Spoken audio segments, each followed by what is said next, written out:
¿Qué tal, señores? Un video más. Estamos arrancando desde Suspencar.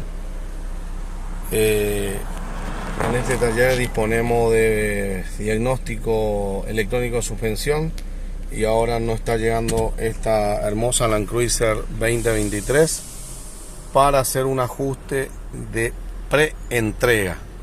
O sea que cuando sale de la fábrica tiene que pasar por un concesionario oficial de Toyota para que se le pueda hacer un ajuste de entrega, para que todo esté perfecto, se verifica fluido, nivel, se hace todo lo que es la preentrega de un 0 kilómetro. Acá tenemos otra Land Cruiser más, estos son J300, estamos ingresando a nuestro diagnóstico de suspensión electrónica.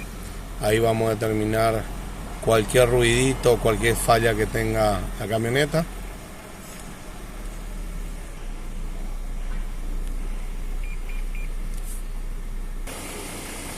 Ahí va a empezar a trabajar la suspensión y de esa manera nosotros vamos a determinar el...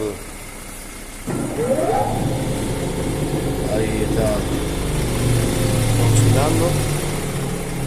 Ahora va a pasar a la otra rueda.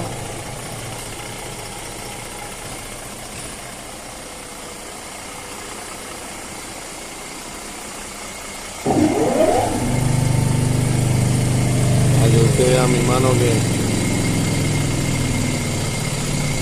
está oscilando. Ahora va a pasar a la parte de frenos. Ahí estamos probando el tema del freno.